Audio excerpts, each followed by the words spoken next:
Looks like we're live. Check on the mic Check, check, check, check, check. There we go. I went live without my audio. I just got it like that. I got that kind of swag. I can go live without my audio and it's going to be fine. Why is it going to be fine? You may not like the answer I'm about to give you. It's going to be fine because I'm charismatic. Oh, Manny, don't say it. Don't come right out and say that you're charismatic. That's just somehow icky. Somehow that makes us uncomfortable that you admit it and you know it and that you just claim it publicly. Well, this training today is about, just a second. There we go. Okay, here we go. This training today is about what you're missing in your business, right? And there are 5 conceptual pieces I want to share with you. FOCUS. Find your audience. Own your niche. Create undeniable impact. FOC. Use strategic leverage. And S. Stay the course. Focus. You got to stay focused, baby. Can you dig it? I knew that you could. But with all of that, you got to shine. Hey, Brendan, you got to cut through. You got to grab attention. Social media is the land of outsized personalities. You need to be charismatic. You need charisma. And that's why I can start a live stream, forget to turn my audio on, and not even worry about it. Because I know how to do that. I know how to push through the screen and get your attention.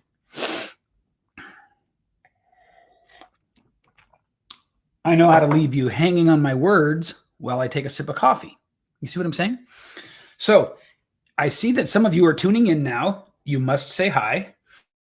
Facebook has given us a new fancy, it looks like a springtime thumbs up. So why don't you give me some of those little fluffy pink thumbs ups?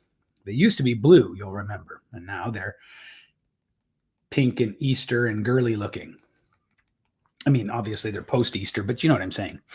So go ahead and let them rip. Let them rip across the screen. Hey, Shannon. Hey, Peter. Hey, Brendan. Come on, guys. Let it go. Don't be stingy with the emojis. Costs you nothing. Makes me feel good. All right. So, Brendan says his are still blue. That is really weird. I don't know if you can see this or not. I'm going to hold this up in the corner there and look at that. My thumbs ups have a little pink flower. I wonder if Glow somehow did that. Hey, Emily. Yeah. So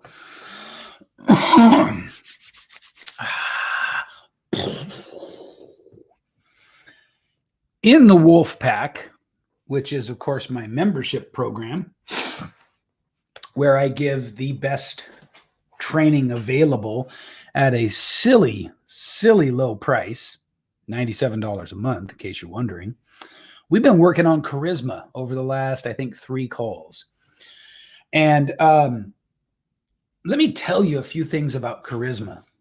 Now, I will get back to those FOCUS, and I'm going to touch on those kind of real quick because they're all too deep to really dive into in one training. But let me tell you a little bit about charisma. Charisma is, if you're a D&D fan, right? If you used to play D&D as a kid, you'll know about the characters would have things called alignments. And so they would have like good, neutral, evil, chaotic good, chaotic neutral, chaotic evil. I don't remember all of them, but charisma is sort of an agnostic skill set. And what I mean by that is it is not inherently good and is not inherently bad. It is inherently powerful. That's what it is. And if you have it, well, let's put it this way. A lot of these BS, punk-ass, fake, oily gurus have a lot of charisma. And they use it to bilk you out of your money. So charisma is a very powerful tool. And it will substitute in people's minds for competency and skill. Being really charismatic will, in fact, make people think that you're capable of more than you are. That's not my goal for you at all. My goal for you is to have you be charismatic, but also ethical, congruent with your values, a good teacher, a good expert. That's what I want for you. And so the reason that I've just told you that it can be, sort of used for evil is I want you to understand the power of it. And Brendan makes a great point here. He says both Hitler and Jesus were charismatic. That's right. That's right. And that's sort of like thesis antithesis, right? Yeah. So you need to be able to take what is best and most intriguing about your personality and just crank the volume up. Crank it up. Yeah, crank it up to 11, like Spinal Tap, because you have to cut through. Now, you don't have to cut through by being loud and gregarious and being, polarizing if it's not legitimately who you are, but you've got to figure out a way to cut through. You have to cut through the noise. You just have to cut through the noise. You got to cut through the noise. Okay, having said that, can we agree that charisma is important? Can we agree on that? Good. I knew that we could. So let's talk a little bit about the things that you're missing right now that will really help your business to thrive. You're here because the group is called Organic Marketing Secrets Revealed. So you're obviously here because you want organic marketing secrets. Well, in the age of social media, and for people who work on social media, there's very little difference between, hi Summer, between your personal brand and what you sell. And what I mean by that is people more than ever can choose to work with you or not based on how they feel about you, right? Because social media is so full of people selling things and offering services in every conceivable niche. Every conceivable niche. I literally have someone in this group who I don't remember her name. She is a pet psychic. She's a pet psychic. And I don't mean that she is, she'll be your pet and she's psychic. I mean, she's a pet psychic. If one of you kind viewers could please tag and direct Lauretta Zucchetti to this live stream. She just sent me a message asking where to find it. She may not know how the Friday lives work differently from the Wolfpack training. So if one of you guys could reach out and reel her in, that'd be great. Okay, it looks like Emily and Shannon are already doing it. Thank you guys so much. So there is every imaginable niche. And if there is every imaginable niche, and every niche has multiple people in it vying for your attention, thank you, Shannon, that means that you have to somebody else is private messaging me the same question, but I can't answer it right now. If somebody would like to tag Bob McDaniel and let him know that this is happening here and now, I'd appreciate that too. Bob McDaniel. Bob McDaniel. Paging Bob McDaniel. Okay. So again, if you can't differentiate based on your service, which you cannot, you must differentiate based on yourself. Do you get that? If you guys get that, then send me some emojis. Give me some thumbs up, some smiley faces, whatever, but let me know you get it. Let me know you understand what I'm talking about. You have to differentiate based on yourself. Now, about 3 years ago, I started learning from a guy who was saying that personal brands are going to become the ultimate expression of who we are on social media in the next 2 to 3 years. I agreed with him then. I agree with him now. You must focus. You must focus on your personal brand. It doesn't have to look some certain way. It doesn't have to be the same as someone else's. It just needs to be a distilled, refined, essence of you that allows people to connect to you first and then to your products, services, and expertise. A distilled, defined, refined essence of you that allows people to connect to you first and then to your products, services, and expertise. Got it? Let me know you got it. Comment, shoot up some emojis or something. It's so important what I just said. If this would be the thing where if I was the professor at the front of the class, I would say, get your notebooks open. Realistically, I probably should have said that now. Get your notebooks open and write that down. You need to stop thinking of yourself in terms of the service you provide. I know that's crazy. I know that's maybe it. Loretta, got it. Good. Some of you are going to hear that and you're going to struggle with the concept. Yeah? Andrea, I am writing. Wonderful. You're going to struggle with that concept because it's hard. There's just, I don't know what it is, but we feel like we have to sell the thing we sell. And Loretta says we need to be liked, loved, remembered, and memorialized. Yeah, pretty much, right? But you have to understand this shift. In a world where there are many other people doing similar to what you do, it is not our product, service, or expertise that is going to differentiate us. It is us that is going to differentiate us. Yeah? It is us that is going to differentiate us.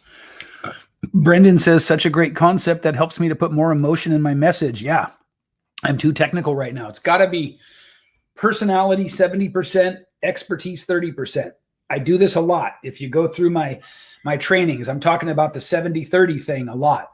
70%. In fact, you know what, guys? I'm going to do a content piece on this 70-30 thing. I got to write it down. 70-30 rule. There you go. I gotta hammer this into everybody. You want to find success. Well, thank you, Loretta. And yeah, genetically, Loretta said you're good looking and that helps. And genetically being attractive helps. It is what it is, right? I just got lucky. Lottery of genetics or whatever. And my dad was actually not a very good looking guy. he lived such a hard life. So he managed to snag a good looking woman, and here I am. But, oh, that was for Brendan. Oh, okay. Thought you were talking to the guy talking. Anyway, scratch all that I just said. The point is that if there are, I got it, Brendan. If there are multiple, think about it like this.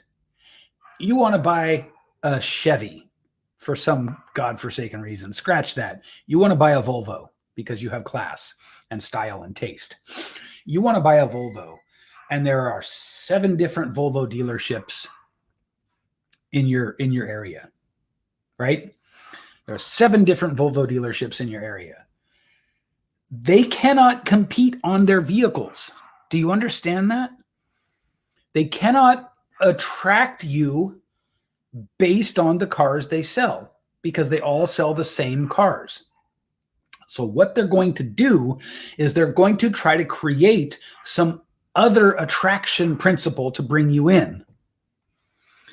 Now, in the case of dealerships, it's going to be incentives and sales and hopefully they always think they have charismatic people doing the commercials for them. But of course, regional level car commercials are the worst things.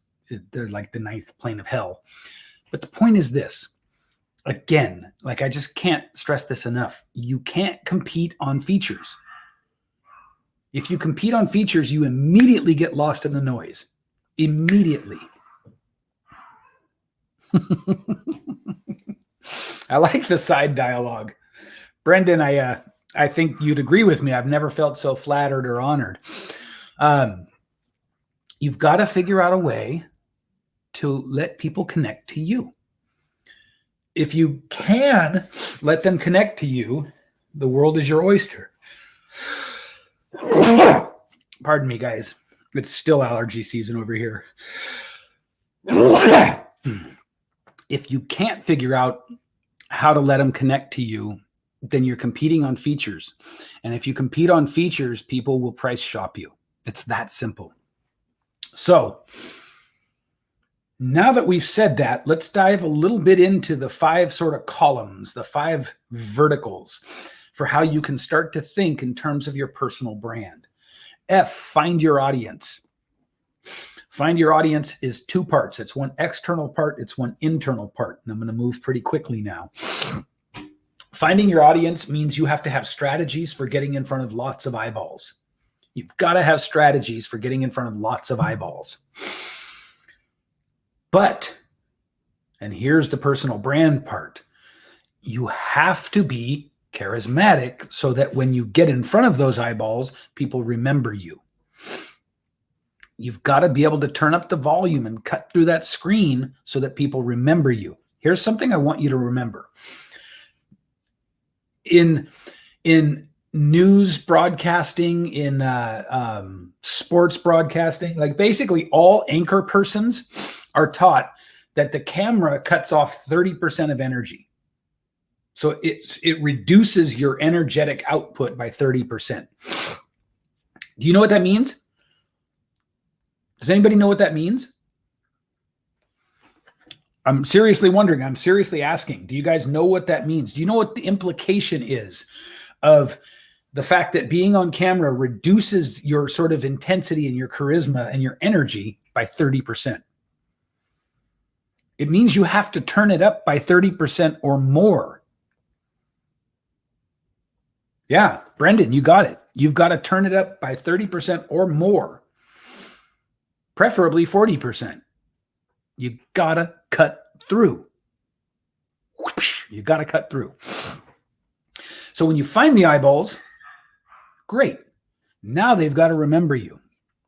And that's where you have to turn it up.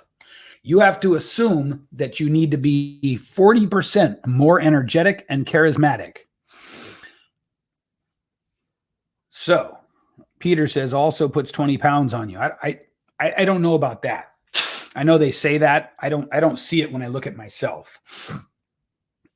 That's the F, find your audience. The O, own your niche. This one is deliberately a little bit of a misleading bait and switch, right? Look over here. Look over here. What's that?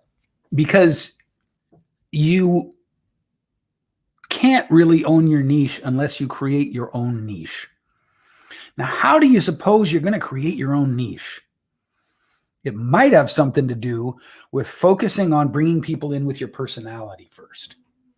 Because if I feel like you're the one who I like, who I know, like, and trust, I'm going to look at your services differently. Does that make sense? If I feel like you're the one of all the people that do what you do, and you're the one I know, like, and trust, I'm going to view you differently.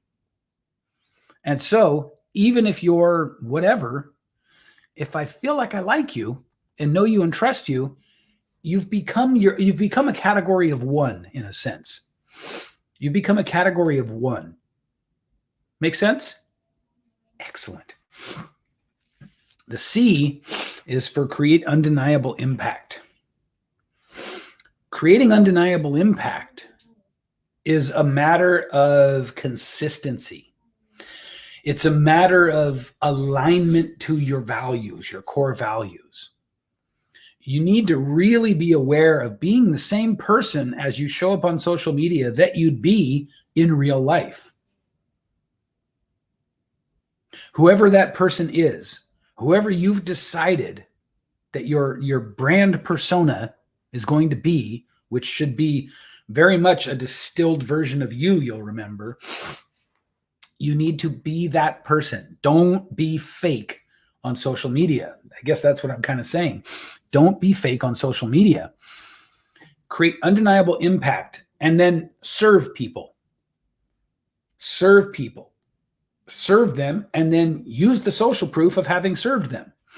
But you need to create undeniable impact. When you get a chance to work with somebody, deliver. That's undeniable impact. So now we're at the FOC, the U, utilize strategic leverage. This is an interesting one because one of the things that will give you the most perceived value, really, I mean, if you break it right down, it's interviews. So if you're seen interviewing people and also being interviewed, it is a huge credibility booster. Now, another one, of course, is public speaking. It's a huge credibility booster. Podcasts. So I say interviewing and being interviewed. You want to be a guest on podcasts, but also because of live streams, you can just do interviews right on Facebook. The key here is to just be seen developing your professional pedigree. Makes sense? Hey, Bob, please say that again, says Bob. I don't know what part you want me to say again, Bob. Sorry, buddy. But when it comes to leveraging strategic, using strategic leverage, there's a basic idea here that you want to lend yourself and whatever level of credibility you've built to people that are a little bit behind you. And you want to try to connect and borrow the credibility of people that are a little bit ahead of you. You want to do both. And then you want to be seen talking to people, engaging in clever, meaningful partnerships. Things like that. Interviews, especially when you're starting out, are wonderful. Podcasts are wonderful. You know, try little workshops, try stuff, get out there and break some eggs, make a mess trying to figure this out. But strategic leverage is it's really just helping people, getting help from other people, and being seen doing it. That's it in a nutshell. And then the last thing is stay the course. Now, this is pretty obvious, right? Stay the course. If you still think that you're going to be an overnight success or that success is going to come easy, get out. I got no use for you. There's nothing I can do unless I can change your mind and get you away from thinking that. You have to stay the course. You can't bake a cake without breaking a few eggs. That's right. My dad used to say, you can't bake a cake without slapping a stripper. Of course, I never knew what that meant. My dad was a weird guy. But staying the course it's the single thing that all successful people have in common. Literally, it's the one thing they all have in common. And you have heard me write about this. You've heard me talk about it on videos. I vocalize this all the time. This idea that you need to have the mindset that this is a path. This is not a destination. It is a process. It is a journey. It is a path you walk along. Stay the course. The one thing more than anything that will guarantee your failure is quitting. And I know that sounds like a greeting card, but it's really, really true. Peter says persistence. I say yes. And perseverance. Look, if it was easy, everybody would do it. Right? I mean, even the people who glorify their day jobs when they don't have good day jobs would, of course, like to be making 10 times the money. Right? I mean, who wouldn't? Yeah, Shannon, you might be doing it wrong according to my dad. So, again, he was a weird guy, though. This staying the course thing is so funny because it sounds so obvious. It sounds too stupidly obvious to say, and yet for 95%, 97% of you guys who ever watch this video now or in the future, you won't make it. And that breaks my heart. And the reason you won't make it is without question, because you'll get disillusioned and give up before you get there. This is one of those things where you got to kind of get it like in that, the Frank Zappa song, I Did It My Way. You got to cop an attitude like that. You got to dig your heels in. And if you don't, if for any reason life knocks you off of that gritty determination to create this thing for yourself, if for any reason life knocks you off of that path, then it's game over. And guess what? Life doesn't care at all. I mean, at all. Totally indifferent to your success or failure. So you got to commit. You got to stay the course. And that's it. F, find your audience. O, own your niche. C, create undeniable impact. U, utilize strategic leverage. S, stay the course. Focus. And then above all, you have to learn how to be charismatic. You've got to learn how to cut through. You got to learn how to make an impact, right? You got to learn how to be memorable to people and do it in a way that feels legit and aligned and true for you. Then, when you have those ideas in place, you can come to me for strategies and tactics and tips, and they will suddenly it'll be like planting seeds in the world's most fertile soil. But there's a lot of sort of like house cleaning that most of us need to do in our heads about what is and isn't reality when it comes to creating something. Hope this has been helpful for you guys. If you are not a member of the Wolf Pack yet, you need to join, because this is where you get the support. This is where you get the mentoring. This is where you get the mindset and the tactics. And you get it 2 calls a week with an incredibly supportive group. So you may not be watching this as it's live, and that's okay. That's all right. You can still join the Wolf Pack. All you have to do is tag me in the group. You know what tagging is, right? You just have to tag me in the group, and you could just say, let's talk about the Wolf Pack, or I'm ready to join, or something like that. You can say anything that makes it clear. Just tag me in the group and let me know. That's all you got to do. You can tag me and say, sign me up, coach. You can tag me and say whatever. Just tag me in the group. And you will not find anything that will help your success trajectory more than joining the Wolf Pack, without question. All right. Just reading everything here. Good. So wonderful, you guys. Thank you so much. If you're ready to join, just tag me in the group and let me know. Okay? I'll get you right in. Okay. Thanks, guys.